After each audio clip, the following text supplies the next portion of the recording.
संपूर्ण महाराष्ट्रामध्ये एक माझं पथक असं आहे की जे 3च्या बेसला 7 थर लावतो. म्हणजे माझ्या सगळ्या मुलांनी केलेला हा रेकॉर्ड आहे. अच्छा. फक्त कसं आम्ही गाजावाजा पुढे करत बसत गणपती बाप्पा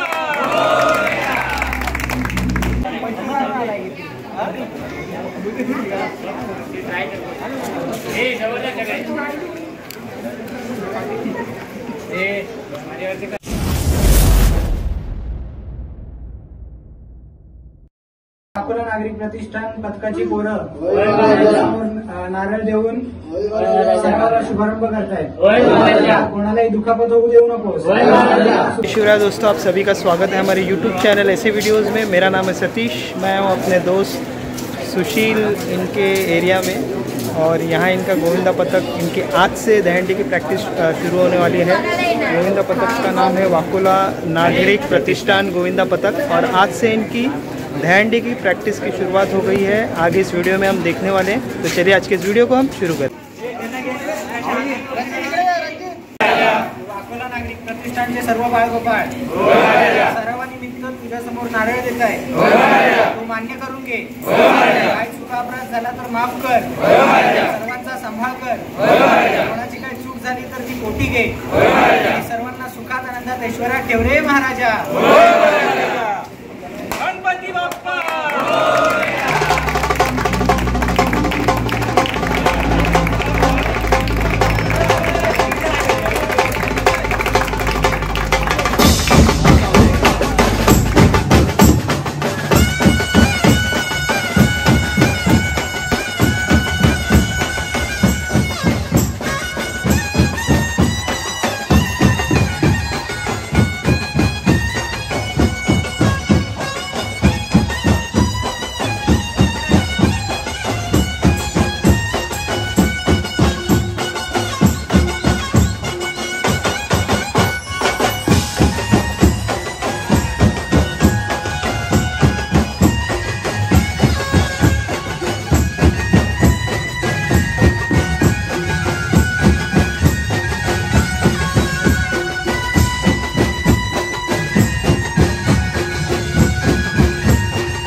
नमस्कार, आपल्याबरोबर आहेत वाकोला नागरिक प्रतिष्ठानचे कोच राजेश कदम साहेब. नमस्कार साहेब. नमस्कार. आपलं स्वागत आहे आमच्या यूट्यूब चॅनल एसे व्हिडिओजमध्ये.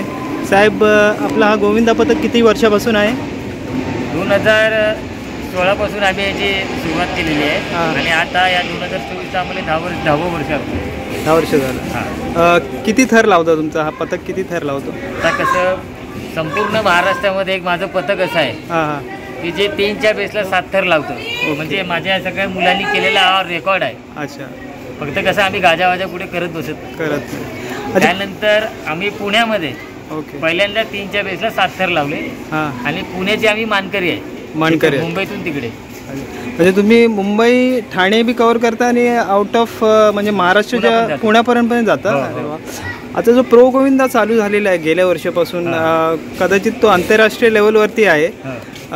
त्याची काय तुमची काय तिथपर्यंत जाण्याची काय तुमची इच्छा, तुमच्या मंडळाची कशी काय तयारी? प्रो गोविंदाला मी ॲज अ रेफरी म्हणून होतो तिथे. त्याला ते महाराष्ट्र समन्वय समिती आहे, तिकडे मी त्यांचा सभासद पण आहे आणि पदाधिकारी पण आहे. ओके. त्यानंतर आता 2024मध्ये माझ्या या सर्व मुलांसाठी प्रो गोविंदाला आमचं सिलेक्शन झालेलं आहे. ओके. आणि आमचा प्रयत्न आहे की माझी मुलं तिथपर्यंत पोचतील आणि आम्ही विजेता होऊ, असा प्रयत्न असेल आताच्या या सर्वामध्ये. जशी आता हर एक गोविंदा पथकाची होड लागलेली असते. आम्ही 7 थर लावणार, 8 थर लावणार, 9 थर लावणार. तुमचं काय यंदाचं काय संकल्प आहेत? थरांचा काय संकल्प आहे? तुमच्या गोविंदांची जी सुरक्षा आहे त्याच्याबद्दल तुम्ही कसं काय, तुमचा दृष्टिकोन आहे? बघा, सगळ्यात आधी तुमचा प्रश्न आहे की आम्ही किती थर लावणार. तर कसं आहे, एक कॅपॅसिटी असते मुलांची, तेवढी एक ग्रोथ असते. आता ही मुलं 3च्या बेसला जर 7 थर लावू शकतात तर उद्याच्या 6 आणि 8च्या बेसला 10 थर पण लावतील. बरोबर. पण कसं आहे, आम्ही हा आपला उत्सव आहे, हा आपला सण आहे. आम्हाला कोणावर कॉम्पिटिशन करायचं नाही किंवा कोणावर आम्ही शर्यत लावत नाही. आमचं कॉम्पिटिशन आमच्याबरोबर, आमची शर्यत आमच्याबरोबर. आम्ही कधी कोणावर शर्यत लावायला गेलो नाही. त्यामुळे ज्या वर्षी 6 लागतील तर 6, 7 लागतील तर 7, 8 लागतील तर 8, 9 लागले तर 9. आपली संकल्पना तर अशी आहे की आम्ही वाकोल्यातून पहिले 9 आमचे लागले पाहिजे. पण कसं ते जग जाय, ॲक्च्युली बोलण्यापेक्षा ते करून दाखवलं, त्याच्यामध्ये जास्त इंटरेस्ट होतो. दुसरा विषय असतो की आपल्या ह्या मुलांचा आम्ही जेव्हा इन्शुरन्स पॉलिसी त्यांची असेल किंवा त्यांच्या सुरक्षिततेचा विषय असेल तर प्रत्येक मुलाची म्हणजे इन्शुरन्सपासून प्रत्येक मुलाची काळजी आम्ही त्या 12 तासामध्ये घेत असतो. कुठला मुलगा कुठे आहे, काय करतो आहे, थर लागताना इथे आपल्याला किती रिस्क आहे, आपल्याला किती इथे जाऊ शकते, किती आपण सुरक्षित, ह्या सगळ्या गोष्टी आम्ही पडताळणी करतो, पाहतो. त्याच्यानंतर आम्ही तिथे डिसिजन घेतो की ह्या ठिकाणी आपल्याला जायचं आहे. तर आमची शुभेच्छा आहेत माझ्यातर्फे, आमच्या चॅनलतर्फे, की तुम्ही नक्कीच यावर्षी 9 थर लावणार. धन्यवाद सर. तुमच्या यूट्यूब चॅनलचे देखील धन्यवाद. आपण इथे आलात आणि आम्हाला, कारण कसं आहे, तुमच्यासारखी व्यक्ती इथे आल्यानंतर थोडंसं प्रोत्साहन मिळतं मुलांना, एक वेगळी ताकद येते त्यांच्यामध्ये. ठीक आहे. तर तुमच्या चॅनलच्या माध्यमातून आम्हाला शुभेच्छा भेटल्यात. आमच्यासुद्धा शुभेच्छा तुमच्याबरोबर आहेत. धन्यवाद. जय हिंद, जय महाराष्ट्र. धन्यवाद.